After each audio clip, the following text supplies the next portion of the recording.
Hello everyone. तो कैसे हैं आप सब लोग। आई होप आप सबकी तैयारी काफ़ी अच्छी चल रही होगी। तो आज की वीडियो में हम बात करने वाले हैं एसएससी एमटीएस 2021 एग्जाम के डिस्क्रिप्टिव पेपर के बारे में। टीयर 2 का एग्जाम आपका एमटीएस का 6 नवंबर को होने वाला है, जो कि मेरा भी है। इस साल मेरे एमटीएस में जो स्कोर है टीयर 1 में वो है 92 पॉइंट समथिंग। आप यहाँ पे स्कोर कार्ड देख सकते हैं। 89.5 मेरा रो स्कोर था, जो कि 92 पॉइंट समथिंग हो गया है। ठीक है, तो 6 नवंबर को मेरा भी डिस्क्रिप्टिव का एग्जाम है। और इससे पहले जो एमटीएस 2020 हुआ था वो भी मैंने क्वालिफाई किया था और उसका टीयर 2 भी दिया था। उसके टीयर 2 में मेरे 50 में से 35 स्कोर आया था। हिंदी में मैंने टीयर 2 वहां पे लिखा था। आपको पता है इस साल का पैटर्न जो पहले बताया गया था कि टीयर 2 में आपको एक एस्से और एक लेटर दोनों ही लिखना है, पहले ये बताया गया था, लेकिन वो पैटर्न फिर से चेंज कर दिया गया है। अब जो पैटर्न है टीयर 2 का वो बिल्कुल सेम वैसा ही है जो कि पिछली साल था। ठीक है, आपके पास 5 टॉपिक आएंगे एस्से के और 5 टॉपिक आएंगे लेटर के। इन 10 टॉपिक में से कोई भी एक आपको लिखना है। ठीक है, निबंध या पत्र, इनमें से कुछ भी आप एक लिख सकते हैं। टोटल आपके पास 10 चॉइस होंगी। तो आप सभी को लेटर लिखना है, क्योंकि लेटर लिखना, पत्र लिखना बहुत ज्यादा इजी होता है। इसमें सिंपल फॉर्मेट के ही मार्क्स होते हैं और टाइम भी कम लगता है। आधे घंटे का टाइम है आपके पास, 50 मार्क्स का पेपर होगा और सिर्फ क्वालिफाइंग नेचर है। आप 20 नंबर भी ले आएंगे तो आप एग्जाम क्वालिफाई कर जाएंगे और इस नंबर का कोई भी आपका इम्पैक्ट टीयर जो फाइनल लिस्ट है एमटीएस की उस पर नहीं पड़ता है। तो बहुत ईजी है।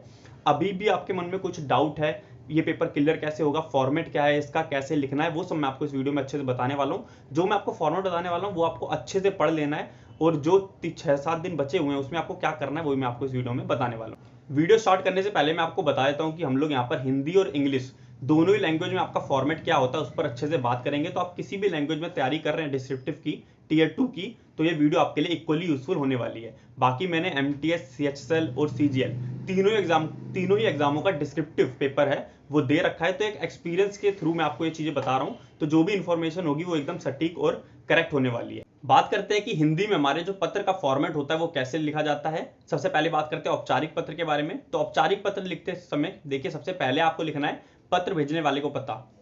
अगर मैं पत्र लिख रहा हूं तो मेरा पता यहां पर आएगा। क्वेश्चन में गिवन होगा कि आपका नाम राम है, आप नई दिल्ली के रहने वाले हैं, तो आप सिंपल यहां पे अपना पता नई दिल्ली मेंशन कर देंगे। अगर दिया हुआ है आप रोहिणी नई दिल्ली के रहने वाले, तो पहले आप रोहिणी लिखेंगे देन नई दिल्ली लिखेंगे। ठीक है, जितना एड्रेस आपको लेटर में दिया हुआ है, क्वेश्चन में दिया हुआ है, सिर्फ उतना ही लिखना है, उसके अलावा कुछ भी यहाँ पर नहीं लिखना है। ठीक है, पहले आप आएगा आपका पता, जो लेटर लिख रहा है उसका पता, देन एक लाइन छोड़नी है। मैंने यहाँ पे लाइन छोड़ के दिखा रखा है कि आपको लाइन छोड़नी है, तो ध्यान रखिएगा। उसके बाद आपको तारीख लिखनी है जिस दिन आप पत्र लिख रहे हैं। तो जिस दिन आपका एग्जाम है वही तारीख आपको मेंशन कर देनी है, 6 नवंबर 2022। बाकी देखिए कॉमा वगैरह कहाँ आएगा, बाकी सारी चीजें कैसे होती हैं वो अभी इसका एक एग्जाम्पल समझेंगे, उससे क्लियर हो जाएगा आपको। ठीक है, सेकंड आपका आएगा तारीख। आप लिखेंगे दिनांक देन तारीख मेंशन करेंगे, या बिना दिनांक लिखे भी आप डायरेक्ट तारीख लिख सकते हैं। दोनों ही फॉर्मेट एकदम करेक्ट है। ठीक है, सेकंड पॉइंट, दिनांक के बाद आपको लाइन छोड़नी है। देन थर्ड पॉइंट लिखना है पत्र प्राप्त करने वाले का पता। जिसको आप पत्र लिख रहे हैं उसका पता आएगा यहाँ पे। जैसे आप संपादक को पत्र लिख रहे हैं दैनिक समाचार पत्र के, ठीक है, तो आप लिखेंगे सेवा में संपादक महोदय, देन आप लिखेंगे दैनिक समाचार पत्र, और दिया हुआ है कि वो पत्र नई दिल्ली का है तो नई दिल्ली मेंशन कर देंगे नीचे। ठीक है, तो पत्र प्राप्त करने वाले का नाम, पद, हमने लिखा दैनिक समाचार पत्र, कार्यालय का पता नई दिल्ली।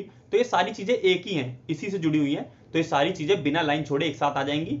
देन इसको लिखने के बाद आपको एक लाइन फिर से छोड़नी है। देन विषय लिखना है, किस बात के ऊपर आप पत्र लिख रहे हैं वो विषय यहाँ पर लिखेंगे।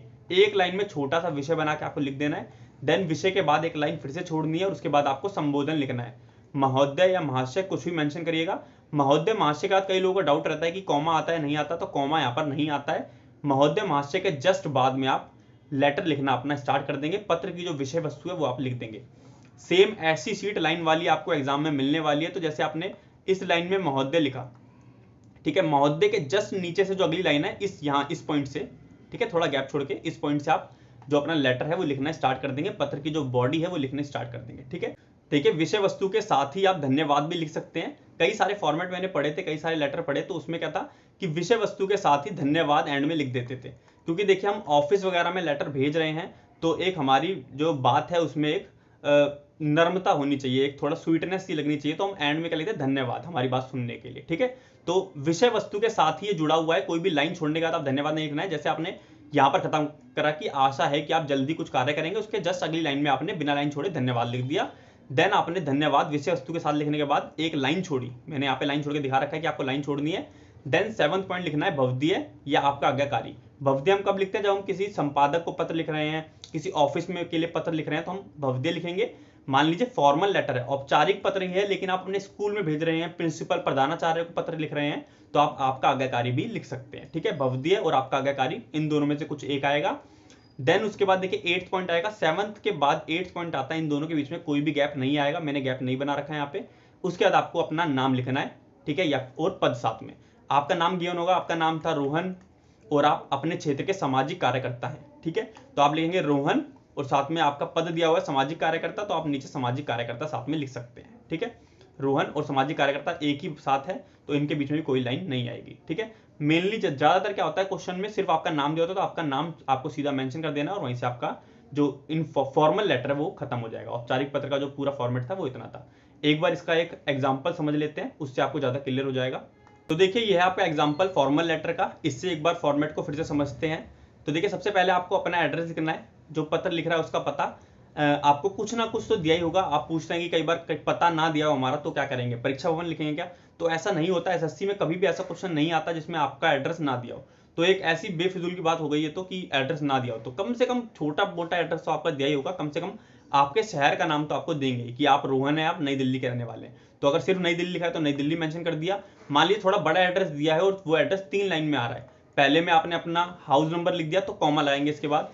दूसरे में अपने शहर का नाम लिख दिया, जैसे मान लीजिए छोटा सा दिया सरस्वती विहार दिया होता, सरस्वती विहार आपने लिखा, फिर कॉमा लगाया। तीसरे आपका लिखा नई दिल्ली और पिन कोड आपने मेंशन करा। तो दो जो लाइन पहले की लगी उन दोनों का कॉमा लगाऊंगा, तीसरी का कॉमा नहीं लगाऊंगा। कॉमा क्यों लगाया? देखिए एक ही चीज थी, पूरा एड्रेस, और पूरा एड्रेस 3 बार में लिख पा रहा हूं मैं, तो इसीलिए 2 शुरुआत की लाइनों के बाद कॉमा लगाया, तीसरी का कॉमा नहीं लगाऊंगा। तो कॉमा कहां लगाते हैं कहां नहीं लगाते आप क्लियर हो गया होगा। उसके बाद आप दिनांक लिखेंगे, दिनांक के बाद कोई भी कॉमा फुल स्टॉप वगैरह नहीं आता है। देन आपने एक लाइन छोड़ी, उसके बाद आपने जिसको पत्र लिख रहे हैं उसका पता लिखा, संपादक महोदय दैनिक समाचार पत्र। एक ही चीज थी, रिसीवर का एड्रेस, ठीक है, जिसको पत्र भेज रहे हैं उसका पता, लेकिन वही चीज मैंने 2 लाइनों में लिखी, इसलिए पहली लाइन के बाद कॉमा लगाया, दूसरी का कॉमा नहीं लगाया। ठीक है, संपादक मतलब पत्र जिसको मिला उसका पता लिखा, उसके बाद एक लाइन फिर से छोड़ी। उसके बाद विषय, पत्र लिखने का विषय क्या है, पत्र किस बात के लिख रहा हूं वो लिखा। विषय के बाद एक लाइन फिर से छोड़ूंगा मैं, उसके बाद लिखूंगा महोदय। महोदय के बाद कॉमा वगैरह नहीं लगाते हैं, उसके जस्ट नीचे से बिना लाइन छोड़े महोदय के हम अपना जो लेटर है वो लिखना स्टार्ट करते हैं। जैसे कि यहाँ पे भी इसमें उन्होंने एंड में धन्यवाद लिख रखा है। ठीक है, क्योंकि एक नम्रता हमारी बातों में बनी रहनी चाहिए। हम किसी ऑफिस अपने बड़े को पत्र लिख रहे हैं तो इसलिए हम एंड में धन्यवाद लिखते हैं। लेटर की पूरी विषय वस्तु के बाद हम एक लाइन फिर से छोड़ेंगे और उसके बाद क्या लिखेंगे, भवदीय। और भवदीय के बाद बिना लाइन छोड़े जो भी मेरा नाम गिवन है, रोहन नाम गिवन था मेरा, तो मैंने अपना नाम लिखा और यहाँ पे हमारा जो लेटर है पूरा खत्म हो जाएगा। कोई लोग क्वेश्चन पूछेंगे भाई मेरा नाम ना दिया हो, जो पत्र लिख रहा है उसका नाम गिवन ना हो, उसका पता गिवन ना हो, तो ऐसा कभी भी नहीं होता है। आपको आपका नाम और पता छोटा थोड़ा बहुत तो गिवन होगा ही, आपको वही मेंशन कर देना है। ठीक है, ऐसी नहीं होगा कि बिल्कुल भी कुछ नहीं दिया, आपका नाम ही नहीं दिया हुआ है, आपका पता ही नहीं दिया हुआ, ऐसा नहीं होने वाला है। तो ऐसी फालतू चीजें मत सोचें, आपका कुछ ना कुछ एड्रेस और नाम वगैरह तो दिया ही होगा क्वेश्चन में। ठीक है, तो हम आगे बढ़ते हैं इनफॉर्मल लेटर की तरफ। अनौपचारिक पत्र का फॉर्मेट क्या होता है वो देखते हैं। नेक्स्ट हम बात करते हैं अनौपचारिक पत्र के फॉर्मेट के बारे में, जो कि आपने सगे संबंधियों भाई वगैरह को लिखते हैं, वो पत्र होता है आपका अनौपचारिक। सबसे पहले आपको अपना पता लिखना है, पत्र भेजने वाले का पता। आप पत्र लिख रहे हैं तो आपका पता यहाँ पर आ जाएगा। देन आप एक लाइन छोड़ देंगे, उसके बाद आपको तारीख लिखनी है जिस दिन आप पत्र लिख रहे हैं, 6 नवंबर 2022 को आपका एग्जाम है, ये तारीख आ जाएगी। देन आपको एक लाइन फिर से छोड़ देनी है। उसके बाद जिसको पत्र लिख रहे हैं, भाई को लिख रहे हैं प्रिय भाई, प्रिय बहन, पूज्य पिताश्री, पूज्य माताश्री, प्रिय मित्र। अगर लिखा क्वेश्चन में गिवन है कि आपने मित्र राम को पत्र लिख रहे हैं तो लिख सकते हैं आप प्रिय मित्र राम। ठीक है, अगर सिर्फ लिखा है आपने दोस्त को लिख रहे हैं तो प्रिय मित्र लिख दीजिए। ठीक है, इसके बाद उसके अनुसार आप उसको लिखेंगे। जैसे भाई को लिख रहे हैं सदा खुश रहो, शुभ आशीर्वाद। ठीक है, पिता को लिख रहे हैं तो उसका लिख दिया आपने सादर चरण स्पर्श, नमस्कार। मित्र लिख रहे हैं, मित्र के नीचे आप नमस्कार लिख सकते हैं, प्रिय मित्र नमस्कार। उसके बाद आप स्टार्ट करेंगे, या प्रिय मित्र के बाद आप मधुर स्मृतियां भी लिख सकते हैं, जो भी आपको एक अच्छा लगे वो आप यहाँ पर लिख सकते हैं। उसके बाद देखिए आपको 4th पॉइंट के बाद बिना लाइन छोड़े बॉडी ऑफ लेटर लिखना स्टार्ट कर देना, जो मैं करता हूँ। लेकिन कई सारी बुकों में प्रिय मित्र के बाद आपने लिखा मान लीजिए नमस्कार, नमस्कार के बाद एक लाइन छोड़ी, उसके बाद बॉडी ऑफ लेटर लिखा, ऐसा भी किया जाता है। दोनों ही फॉर्मेट बिल्कुल करेक्ट है। जो मैं बता रहा हूँ उस फॉर्मेट को अगर फॉलो करें आप, तो प्रिय भाई लिखा बिना लाइन छोड़े, सदा खुश रहो लिखा बिना लाइन छोड़े, लेटर की जो बॉडी थी वो लिखनी आपने स्टार्ट कर दी। ये आप कर सकते हैं, बिल्कुल करेक्ट है। मैं भी लिख कर आता हूँ यही, और कई सारी बुकों में यही फॉर्मेट दे रखा है, और कई सारी मैंने कॉपी भी देखी आरटीआई के थ्रू आई है, उनमें भी यही फॉर्मेट दे रखा है। और कई सारे लोग दूसरा फॉर्मेट फॉलो करते हैं, सदा खुश रहो लाइन भी छोड़ते हैं, वो भी फॉर्मेट एकदम करेक्ट है। कोई भी आप फॉर्मेट यूज कर सकते हैं। इसके बाद लाइन छोड़ना चाहते हैं छोड़ दीजिए, नहीं छोड़ना चाहते हैं मत छोड़िए, दोनों ही अपने सेंस में बिल्कुल करेक्ट है। बॉडी ऑफ लेटर लिखा, उसके बाद एक लाइन छोड़ी, देन जिसका पत्र था, तुम्हारा भाई, तुम्हारा मित्र, आपका प्रेरपुत्र, जो भी जिस भी अनुसार है वो आपने लिखा। उसके बाद बिना लाइन छोड़े 7 पॉइंट आपका नाम जो भी ऐसे में गिवन, क्वेश्चन में गिवन है वो आपने लिखा, और आपका अनौपचारिक पत्र यहाँ पर खत्म होता है। एक बार हम देखते हैं इसका एग्जाम्पल, जिससे आपको और अच्छे से समझ में आ जाएगा ये। तो यह है आपका क्वेश्चन अनौपचारिक पत्र का। इसके थ्रू एक बार फॉर्मेट को अच्छे से समझ लेते हैं। सबसे पहले जो पत्र लिख रहा है उसका एड्रेस आएगा।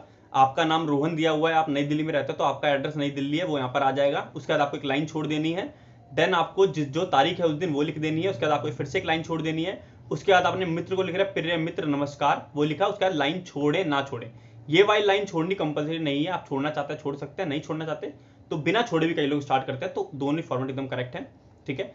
लाइन मान लीजिए आपने छोड़ी, उसके बाद आपने जो भी बॉडी थी लेटर की वो लिखनी स्टार्ट कर दी, ठीक है। उसके बाद आपने फिर से एक लाइन छोड़ी, एंड में लिखा तुम्हारा मित्र या फिर तुम्हारा भाई। उसके बाद बिना लाइन छोड़े जिसका भी जो भी पत्र में आपका नाम दिया हुआ है कि आप रोहन है, तो आपने अपना नाम लिख दिया रोहन, और यहाँ पे आपका अनौपचारिक पत्र है, खत्म होता है। आई होप आपको समझ में आ गया होगा पूरा फॉर्मेट। और कॉमा वगैरह कहाँ लगाते हैं वो कई लोगों को दिक्कत आती है, वो भी मैंने आपको बता दिया, कॉमा कहाँ लगाना होता है, कहाँ पर नहीं लगाना होता है, ठीक है। और ये दिनांक वर्ड लिखना कंपलसरी नहीं है, अपने हिसाब से आप कर सकते हैं। बाकी 6-7 दिन बचे, उसमें आपको क्या करना है, 3 फॉर्मल लेटर, 3 औपचारिक पत्र और 3 अनौपचारिक पत्र लिख कर एक बार देख लेने हैं, ठीक है। अभी 3 दिन तक औपचारिक पत्र लिख के देखिए, एंड में 3 दिन एक बार अनौपचारिक पत्र लिखकर देख लीजिएगा। फिर अल्टरनेटिव डे पे एक दिन औपचारिक पत्र लिखकर देखा, एक दिन अनौपचारिक पत्र, ठीक है। तो इतना बहुत है अगर आपको टेंशन हो रही है, ठीक है। वरना सिंपल आप फॉर्मेट पढ़ के जाएं और कैसे लिखते हैं एक बार उसको पढ़ ले। 3-4 लेटर आप पढ़ लेंगे ना एक बार कि संपादक को ऐसे लिखते हैं, अपने भाई को लिखना है तो ऐसे लिखते हैं, तो वो पढ़ लीजिएगा, इतना इनफ है। बाकी सारा मटेरियल मेरे टेलीग्राम चैनल पे पड़ा हुआ है, जो भी पीडीएफ वगैरह है इसके लिए पढ़ने के लिए, तैयारी करने के लिए, वो आप फॉलो कर सकते हैं, उससे पढ़ सकते हैं, वो आपके लिए काफ़ी यूजफुल हो सकता है। बाकी जो मैंने आपको फॉर्मेट दिखाया उसका जो पिक्चर है वो मैं आपको सेंड कर दूंगा अपने टेलीग्राम चैनल से, एक बार उसको डाउनलोड करके आप दोबारा से रिवाइज कर सकते हैं, ठीक है। तो यही था आज की वीडियो में। आई होप ये वीडियो आपके लिए काफ़ी यूजफुल रही होगी। बाकी ऑल द बेस्ट आपके एग्जाम के लिए, मिलते हैं जल्दी नेक्स्ट वीडियो में।